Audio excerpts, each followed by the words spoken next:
Hola, ¿qué tal? Mi nombre es Hugo Rivero, soy de la Universidad Autónoma de Ciudad Juárez y para la clase de pediatría y la clínica me tocó exponer de laringotraqueitis, entonces vamos a hablar de laringotraqueitis en esta ocasión.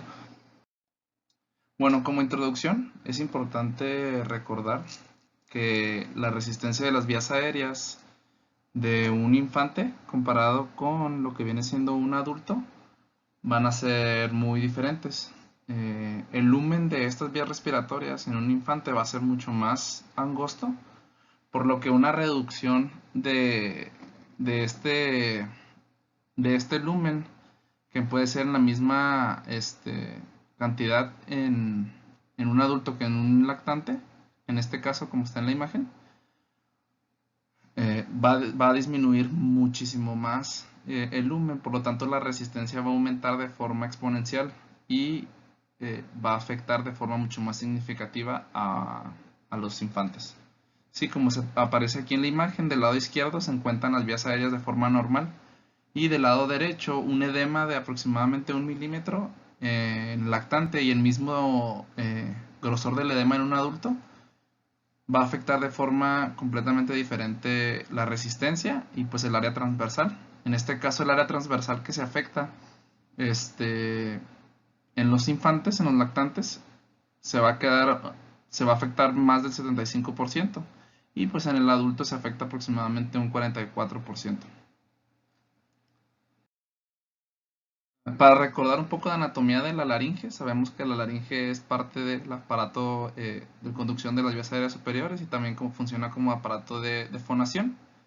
Lo que nos importa aquí es reconocer los cuatro cartílagos principales que van a ser de forma descendente a ascendente. Va a ser la epiglotis, los cartílagos aritenoides que van a ser pares, el cartílago tiroideo y el cartílago cricoideo.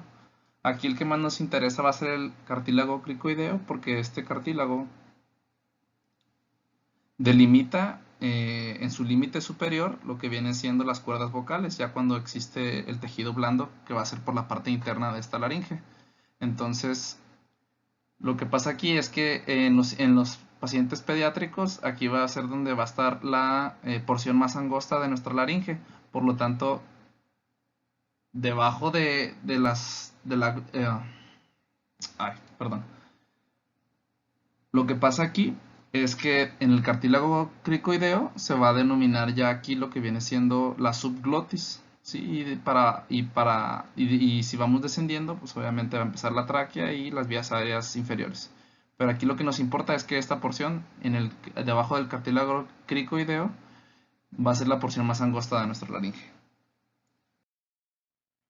Bueno, ya la enfermedad como tal, que va a ser una inflamación de lo que viene siendo las vías aéreas superiores a nivel de aquí de la laringe, pues es importante saber y generar una división con las cuerdas vocales. Una inflamación superior se va a denominar epiglotitis y pues va a tener un curso clínico parecido, pero sí va a ser diferente a una inflamación por debajo de las cuerdas vocales. Y bueno, se puede dividir en tres patologías, que va a ser la laringitis, la laringotraqueitis, que es la que vamos a abordar en este caso, y la laringotraqueobronquitis, que más que nada esta última va a ser una complicación de lo que viene siendo una laringotraqueitis, es como un aumento en la severidad de esta. Ya como tal, como definición, la laringotraqueitis va a ser una enfermedad respiratoria aguda que va a ser de inicio súbita y que va a ser presentado en la edad pediátrica. Este va a ser un proceso infeccioso que va a estar caracterizado por una tos traqueal perruna, el estridor y dificultad respiratoria. Aquí en la imagen se aprecia cómo de forma burda se encuentra la vía aérea a nivel de la laringe y de la tráquea normalmente y cómo se disminuye el calibre de esta cuando aparece inflamación, como en esta patología.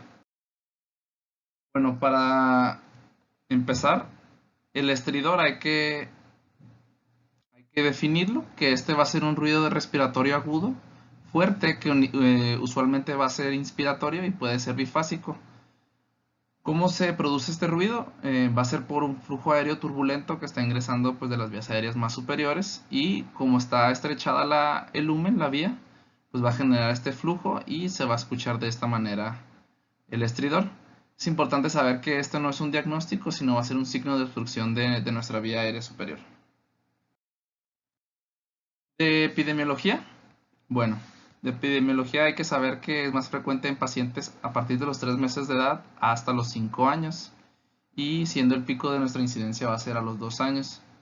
A partir de los 5 años, la vía aérea superior ya empieza a tener un tamaño más amplio, por lo que es más difícil que se obstruya de forma importante esta zona y es más difícil que aparezca esta patología. Hablando de estacionalidad, pues, en las estaciones del año, es mucho más frecuente a finales de otoño y principios de invierno, pero mencionaba las referencias que se puede presentar durante todo el año. ¿Qué factores de riesgo tenemos que considerar en estos pacientes que tengan una probable laringotraqueitis? Debe de existir un antecedente de infecciones de vías respiratorias superiores, como viene siendo un resfriado común. Casi siempre buscar una patología viral, pero de vías aéreas más superiores. Mencionaba también las referencias, que si existe historia familiar de Krupp, que también es la forma en la que se denomina esta patología, pues en esos pacientes va a haber 3.2 veces mayor este riesgo para que se presente. Por el grupo etario, que va a ser esos pacientes pediátricos debajo de los 5 años de edad, la glotis va a estar más alta. El espacio subglótico, que es el que hablábamos ahorita, que está por debajo del cartílago cricoides, va a ser de menor tamaño. Y los tejidos ya submucosos y mucosos, los tejidos blandos, pues van a ser laxos y menos fibrosos, por lo tanto es más fácil que se inflamen y que obstruyan. De etiología, es principalmente viral. Los agentes más importantes va a ser el virus de la parainfluenza, el tipo 1, 2 y 3, que abarca 75% de los casos. Se han encontrado también como agentes al virus sincitial respiratorio, en la influenza A y B, que mencionaban las referencias, que se asocian a una enfermedad con mayor gravedad, el ecovirus, adenovirus, y también tenemos una bacteria típica que va a ser el Mycoplasma pneumoniae, que también se ha encontrado asociado a esta patología. Como manifestaciones clínicas, pues es importante mencionar, así como dijimos ahorita, que exista un antecedente de infección de tracto superior. Es una faringitis, que existiera rinorrea y que hubiera presentado fiebre de bajo grado. Entonces aquí en este caso, ya como tal, nuestras manifestaciones clínicas va a ser la tos traqueal perruna, que en este caso va a ser por la obstrucción de nuestra vía aérea, y que va a ser una tos seca que va a estar dificultando la respiración de nuestro paciente. El estridor laringio inspiratorio, como ya hemos dicho, por la disminución del lumen. Disfonía, porque puede estar afectado también las cuerdas vocales y pues toda la zona aquí de nuestra caja de fonación, y puede existir fiebre de bajo grado. También es importante considerar que estos síntomas se pueden exacerbar por las noches. A la exploración física, pues vamos a encontrar una voz ronca, coriza, que pues sabemos que esto es un signo de patologías alérgicas, de patologías virales, y que es importante también reconocerlos. Pues la inflamación moderada a severa de la laringofaringe, que esta se mencionaba que puede ser a través de una endoscopía para revisar de forma ya invasiva la laringe, pero que no es tan recomendable, que es más importante generar un diagnóstico clínico. Y pues que va a haber presencia de taquipnea leve, por lo mismo como el paciente está teniendo dificultad respiratoria, pues va a haber un aumento de esta frecuencia para poder compensar esa falta de aire.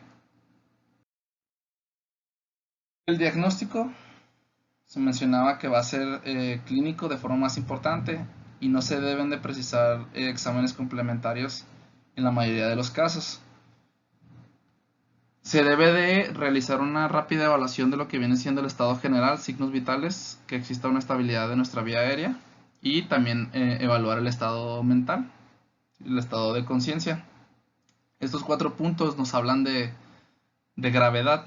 Es importante saber que si están alterados estos puntos, puede haber una mayor gravedad en estos pacientes y pues se tiene que tener un manejo más urgente. Bueno, para valorar esta gravedad se han utilizado diferentes escalas, que son a través de puntuación clínica. Tenemos dos principales, que va a ser el score de Taussig y la escala de Wesley. La segunda escala es la que se ha utilizado más en diferentes investigaciones y está más validada de forma clínica, por lo tanto se prefiere usar esta. Y bueno, ¿qué vamos a revisar con esto? Sabemos que si a través de estos scores y estas escalas se encuentra un estridor en reposo, retracción de la pared torácica, entrada de aire, presencia o ausencia de palidez o cianosis y que está nuestro estado mental alterado, pues sabemos que vamos a tener que actuar de forma rápida.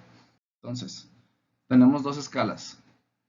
La primera nos va a evaluar el estridor, entrada de aire, la coloración del paciente y retracciones. Y va a evaluar en cuatro puntos para cada uno de estos valores que debemos evaluar. Si la suma de estos puntos da menor a 5, pues va a ser una laringotraqueitis leve y por lo tanto no debe ser un manejo urgente. De leve a moderado ya debe ser un manejo de forma no urgente, pero debe de ser considerado ya para un tratamiento correcto. Moderado y grave también. Moderado de 7 a 8 puntos y grave ya mayor a 8 puntos, que va a requerir ya cuando es grave, de moderado a grave, pues ya va a requerir muchas veces manejo de la vía aérea. Y bueno, tenemos nuestra escala de Wesley. Esta nos va a evaluar el estridor respiratorio, si existe o no presencia de tiraje intercostal, cómo está la entrada de aire, que es nuestra ventilación, si hay presencia de cianosis, su nivel de conciencia y también pues se va a dividir en tres niveles, que va a ser leve, moderado y grave. Entonces es más importante quedarnos nosotros con la escala de Wesley. Mencionaba también como exámenes complementarios que normalmente no se utilizaban, pero sí se puede evaluar de forma radiológica cuando el diagnóstico es dudoso, que puede ser de forma típica la presentación, o si se puede sospechar también de un cuerpo extraño o fracaso terapéutico. ¿Cuál es la que vamos a utilizar en este caso? Va a ser una radiografía AP del cuello. ¿Y qué es lo que se va a evidenciar en esta radiografía? Va a haber un estrechamiento progresivo y simétrico de nuestra tráquea, con el vértice en lo que viene siendo la glotis, y se va a denominar signo de punta de lápiz. Y se va a apreciar a nivel de cuello.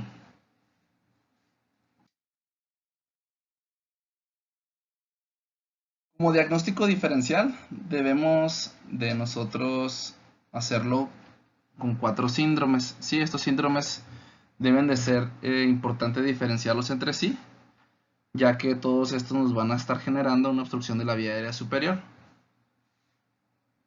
Como primero de diagnóstico diferencial vamos a tener lo que es la traqueitis bacteriana. Esta básicamente va a ser dada, como su nombre lo dice, por etiologías bacterianas. Principalmente puede ser Staphylococcus aureus, puede ser también entonces puede ser dado por Staphylococcus aureus, Streptococcus pyogenes, Streptococcus pneumoniae, Haemophilus influenza también. Y es importante saber que esta es una infección aguda y que puede amenazar la vida en estos pacientes. ¿Cómo la podemos diferenciar? Pues muchas veces esta traqueitis va a tener como antecedente una enfermedad viral, entonces no va a ser una instauración de forma aguda la pura infección bacteriana, sino va a ser una